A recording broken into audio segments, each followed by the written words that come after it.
प्रिय विद्यार्थियों, आज हम न्यूक्लियोटाइडों के रासायनिक संश्लेषण के बारे में अध्ययन करेंगे। न्यूक्लियोटाइडों के रासायनिक संश्लेषण की प्रमुख विधियां, पहली विधि लेविन व उसके साथियों ने दी थी। इन्होंने एडिनोसिन 5' फॉस्फेट को निम्न प्रकार से संश्लेषित किया, यानी 2-3-O आइसो प्रोपाइलिडीन एडिनोसिन की अभिक्रिया पहले POCl3 और पिरिडीन के साथ कराई और प्राप्त उत्पाद को अम्ल की उपस्थिति में जल के साथ अभिक्रिया कराई गई, तो इससे न्यूक्लियोटाइड बना एडिनोसिन 5' फॉस्फेट। दूसरा जो मेथड है न्यूक्लियोटाइडों के रासायनिक संश्लेषण का, वो टॉड व उनके साथियों ने दिया। टॉड व उनके साथियों ने एडिनोसिन 2' फॉस्फेट को संश्लेषित किया, जिसमें 3-5' डाईओ एसिटिल एडिनोसिन लिया और इसकी अभिक्रिया C6H5CH2O का होल ट्वाइस POCl इसके साथ कराई, तो इससे जो उत्पाद बना उसकी अभिक्रिया हाइड्रोजन प्लेटिनम की उपस्थिति में हाइड्रोजन के साथ तथा प्राप्त उत्पाद का अम्लीय जल अपघटन कराया गया, तो इससे न्यूक्लियोटाइड बना एडिनोसिन 2' फॉस्फेट।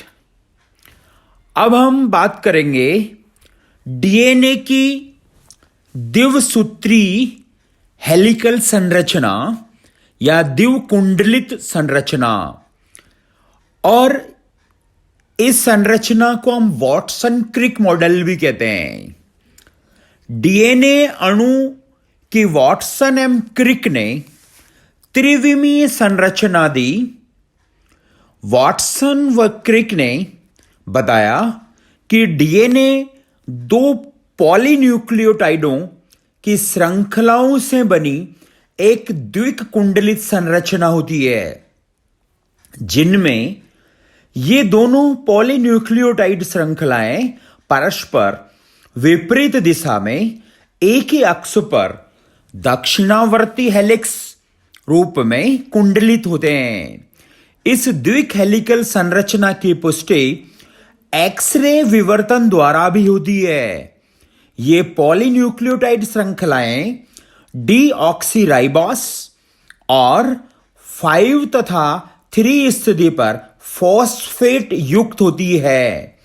इनमें कार्बनिक क्षार केंद्रीय अक्ष की ओर लंबवत निकले रहते हैं। डीएनए की द्विहेलिकल संरचना में पॉलीन्यूक्लियोटाइड श्रृंखलाएं परस्पर व्यवस्थित रूप में कार्बनिक क्षारों के मध्य हाइड्रोजन बंधों द्वारा जुड़ी होती है। द्विक हेलिकल संरचना की एक हेलिक्स पर ग्वानिन क्षार 3 हाइड्रोजन बंधों द्वारा दूसरे हेलिक्स के साइटोसिन क्षार से जुड़ी होती है। इसी प्रकार एक हेलिक्स की एडिनिन क्षार 2 हाइड्रोजन बंधों द्वारा दूसरे हेलिक्स के थाइमिन क्षार से जुड़ा होता है। इस संयोजन में अधिकतम प्रभावी हाइड्रोजन बंध होने के कारण यह सबसे अधिक स्थायी व्यवस्था होती है। निम्न संरचनाओं में ए में ग्वानिन साइटोसिन क्षार युग्म, यानी जिसको जीसी युग्म कहते हैं, को बताया गया है, तथा बी संरचना में एडेनिन थाइमिन क्षार युग्म यानी एटी युग्म को बताया गया है। ए संरचना में यानी जीसी युग्म में 3 हाइड्रोजन बंद होते हैं, जबकि एटी संरचना में 2 हाइड्रोजन बंद होते हैं। पॉलीन्यूक्लियोटाइड श्रृंखलाओं की दिशा एक न होकर प्रति समानांतर होती है।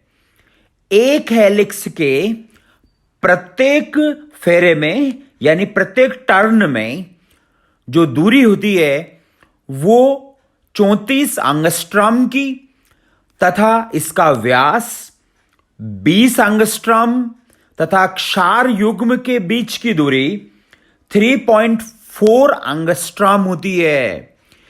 एक हेलिक्स के एक फेरे में 10 न्यूक्लियोटाइड युग्म होते हैं। डीएनए की द्विक हेलिकल संरचना को निम्न चित्र के द्वारा प्रदर्शित किया जा सकता है, जिसमें प्रत्येक टर्न में 34 एंगस्ट्रॉम की दूरी और क्षार युग्म के बीच की दूरी 3.4 एंगस्ट्रॉम को प्रदर्शित किया गया है। डीएनए की ये जो द्विक हेलिकल संरचना है इसको वॉटसन क्रिक मॉडल भी कहते हैं। यही डीएनए की द्वितीयक संरचना होती है। न्यूक्लिक अम्ल के जैविक कार्य क्या होते हैं? डीएनए 2 प्रकार की जैव प्रक्रियाओं को नियंत्रित करता है। जीवों में पुनरावृत्ति का नियंत्रण डीएनए करता है और प्रोटीन संश्लेषण का कार्य डीएनए करता है। तो डीएनए की जो पुनरावृत्ति है यानी रेप्लिकेशन, तो डीएनए की डबल हेलिकल संरचना एक सिरे से खुलना प्रारंभ कर देती है, जिससे प्रत्येक एक सूत्री संरचना एक पूरक सूत्र बनाता है जो टेम्पलेट का कार्य करता है। द्विक हेलिकल संरचना पूर्णतः खुलती है जब तक 2 नए डीएनए अणु बन जाते हैं। ये नए अणु संतति कोशिका में स्थानांतरित होकर नया जीवन प्रारंभ करते हैं। इसे डीएनए की प्रतिकृति यानी रेप्लिकेशन कहते हैं।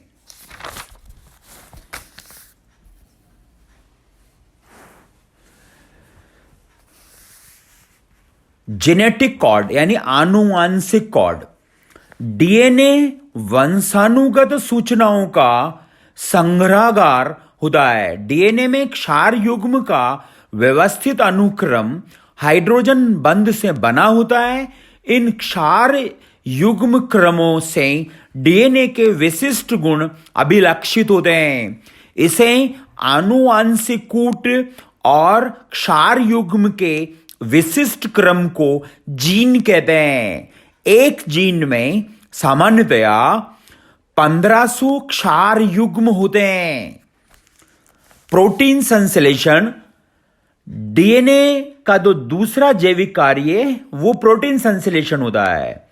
डीएनए में क्षार युग्मों का विशिष्ट अनुक्रम प्रोटीन संश्लेषण की कूट जानकारी देता है। इस कूट निर्देश का आरएनए में मिलाकर क्षार युग्मन का अनुलेखन करते हैं। उसके बाद आरएनए में प्रोटीन में एमिनो अम्ल का विशिष्ट अनुक्रम का अनुवादन करते हैं।